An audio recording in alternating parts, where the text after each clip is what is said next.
Pendant d'innombrables siècles, les orques, ces créatures brutales et défigurées, ont servi d'instruments de terreur aux mains des forces obscures de la Terre du Milieu. Au service de Melkor, le premier seigneur des ténèbres, puis de Sauron, ils ont été forgés pour la guerre, semant la destruction et la peur partout où ils passaient. Mais qu'est-il réellement arrivé à ces créatures obscures lorsque l'anneau unique a été détruit et que Sauron a connu sa fin? Les orques, dans leur essence corrompue, auraient-ils simplement disparu, ou certains d'entre eux, peut-être touchés par un désir de rédemption, ont-ils cherché la voie de la paix et de la liberté? Les orques, si profondément enracinés dans le mal, auraient-ils pu poursuivre le combat, toujours animés d'une haine inextinguible? Ou est-il possible que, libérés de la domination de Sauron, certains d'entre eux aient tenté d'échapper à leur sombre destin? Pour répondre à ces questions, il faut remonter aux origines de ces créatures tourmentées. Qui étaient les orques avant d'être corrompus? Qu'est-ce qui les a transformés en ces monstruosités que nous connaissons et redoutons? Et se pourrait-il qu'au plus profond de leurs âmes difformes, il y ait eu une étincelle d'espoir pour quelque chose de différent? Bienvenue sur la chaîne Le Gardien de Valinor. Dans l'épisode d'aujourd'hui, nous allons nous pencher sur le sort des orques en Terre du Milieu, après la destruction de l'anneau unique. Pour trouver ces réponses, nous devons d'abord remonter au moment où Eru Ilúvatar, l'être suprême du légendaire de Tolkien, a fait naître les elfes en Terre du Milieu. C'est dans les ténèbres de Cuiviénen que les premiers elfes s'éveillèrent, regardant pour la première fois les étoiles avec des yeux qui n'avaient pas encore été touchés par le mal. Mais dans l'ombre, Melkor, le traître, avait déjà semé les graines de sa corruption. Envieux de la création d'Ilúvatar et incapable de créer la vie par lui-même, Melkor se consacra à la déformation et à la corruption de ce qui était beau et pur.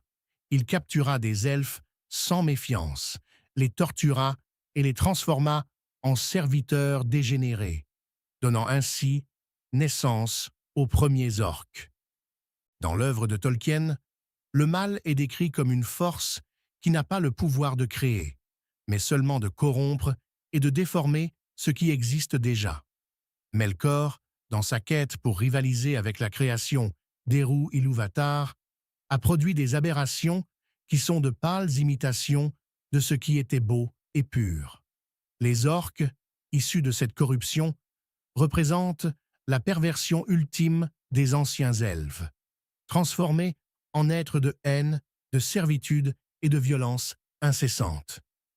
Contrairement à l'immortalité des elfes, les orques sont des créatures dont la vie est courte et marquée par la souffrance. Alors que leurs ancêtres jouissaient d'une vie sans fin, les orques, issus de la corruption, sont vulnérables à la mort et à la maladie, et mènent une existence morne et misérable. Ils étaient plus faibles et vivaient moins longtemps que les hommes, surtout si on les compare aux maisons nobles des Edain. En comprenant cette origine corrompue et la nature dégénérée des orques, nous pouvons maintenant nous tourner vers les événements qui ont façonné la dernière grande guerre de la Terre du Milieu. Dol Guldur, la forteresse maléfique qui se dressait dans les ténèbres de la forêt noire, abritait une vaste légion d'orques, prêts à servir n'importe quel ordre sombre émanant de leur maître. Autrefois occupé par Sauron, sous sa forme de nécromancien, Dol Guldur représentait une menace constante pour les royaumes elfiques de l'Othlorien et de la forêt noire. Les orques qui y étaient rassemblés ne connaissaient pas le repos et, sous des ordres impitoyables, lançaient des attaques répétées sur la Lothlórien, rencontrant à chaque fois une résistance acharnée. Dans le même temps, les forces elfiques dirigées par Thranduil dans la forêt noire furent également mises à l'épreuve, les orques tentant d'étendre leur domination sur la forêt. L'affrontement est brutal, mais les elfes de la forêt noire, déterminés à protéger leurs terres, parviennent à repousser les hordes d'envahisseurs.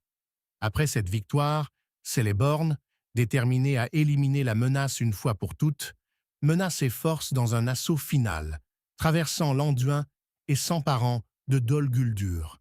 Galadriel, grâce à son grand pouvoir, brisa les défenses de la forteresse, purgeant ainsi les ténèbres qui y persistaient. Les batailles décisives du gouffre de Helm et de l'Isengard marquent le début de la fin des ambitions de Saruman. Ses forces, composées d'orques et d'Uruk-hai, sont complètement dévastées. Au gouffre de Helm, la résistance héroïque des Rohirrim, combinée à l'intervention inattendue des Ents, les anciens gardiens des forêts, scella le sort des partisans de Saruman. La nature, par l'intermédiaire des Ents, s'est révélée être une alliée implacable contre ceux qui ont osé la défier. Sur un autre front, la bataille de Dale vit s'affronter les forces d'Erebor et de Dale contre les Easterlings et les Orques. Bien que ce combat ait été ardu et qu'il ait coûté la vie à des personnages importants, tels que le roi Bran et le roi Dain, deux pieds de fer, la puissance combinée des forces de la lumière l'a emporté, éliminant une nouvelle fois une menace importante des forces des ténèbres. Même dans les sombres profondeurs de la Moria, havre de désespoir pour beaucoup, la domination maléfique des orques commença à s'effondrer avec la destruction de la flèche de Durin. Tolkien fournit des détails fragmentaires sur le sort des orques restants, en particulier dans les profondeurs souterraines de la Moria. Dans les textes trouvés dans Les peuples de la Terre du Milieu, une vision émerge de la dernière ère des descendants de la maison d'Urin, où enfin un digne héritier est revenu en Moria. Avec son retour, les grandes salles brillèrent à nouveau de lumière et d'activité, et le son des marteaux résonna dans les vastes cavernes, jusqu'à ce que les années passent et que le cycle de l'histoire s'achève avec la fin de l'ère naine. Même après la destruction de l'anneau unique et la chute de Sauron, une vaste légion d'orques résistait encore dans les profondeurs du Mordor. Alors qu'Aragorn menait ses forces à la Porte Noire et que l'anneau était consumé dans les flammes de la montagne, du destin. Le destin de ces orques était scellé. Beaucoup périrent avec la ruine du Mordor, mais un petit groupe, obstiné et résistant, opta pour un destin différent. Ces orques, refusant d'accepter la défaite totale, se sont enfuis vers les recoins les plus sombres de la terre du milieu. Ils ont cherché refuge dans des cavernes isolées, loin de la lumière du soleil et du regard des hommes. Même sans leurs maîtres, Morgoth et Sauron, pour les guider, ces survivants ont continué à se livrer à des actes de malveillance, alimentés par une haine profonde et indomptable. Même après la chute de Morgoth, les orques ont persisté, trouvant des moyens de survivre et de poursuivre leurs activités de destruction et de chaos. Lorsque Sauron a également été vaincu, certains de ses survivants, cherchant peut-être à se cacher dans l'ombre des montagnes sombres, auraient pu essayer de préserver le mode de vie auquel ils étaient habitués. Libérés de la peur écrasante qui les maintenait unis à leur maître sombre, une nouvelle question se pose. Les orques, une fois libérés, auraient-ils pu changer de cap? Est-ce que certains d'entre eux ont découvert en eux le désir de se racheter? Ou serait-il possible que, sous toute cette malveillance, il y ait une étincelle de bonté attendant d'émerger? Un passage révélateur dans Le Seigneur des Anneaux nous offre un aperçu rare de ce que pourrait être l'esprit d'un orque. Ce dialogue entre deux orques est particulièrement fascinant, car il révèle leurs aspirations à un monde où ils pourraient vivre sans l'ombre constante de la guerre.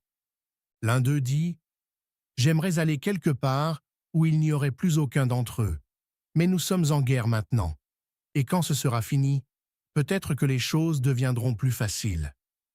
Et l'autre répond, de manière prudente, mais pleine d'espoir, peut-être que, si tout se passe bien, nous pourrions nous séparer et trouver un endroit pour nous-mêmes, loin des grands chefs, où il y aurait de la bonne chasse, de la paix et du calme, comme dans le bon vieux temps.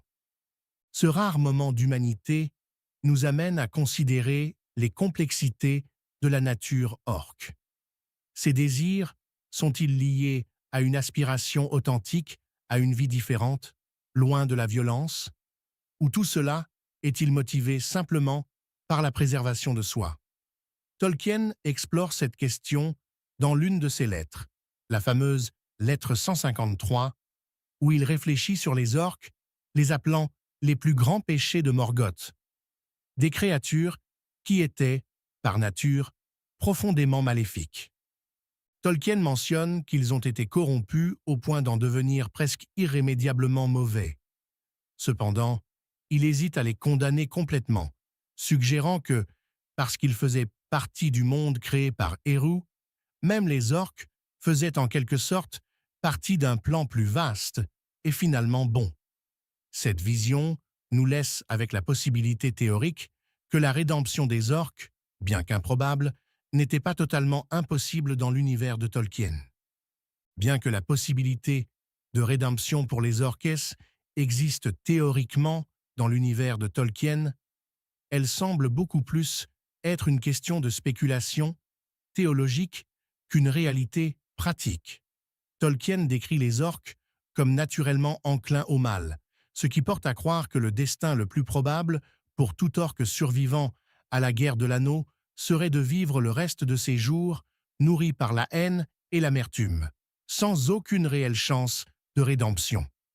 Même dans les périodes où il n'y avait pas de grande guerre en terre du milieu, les orques continueraient probablement d'être des créatures hostiles.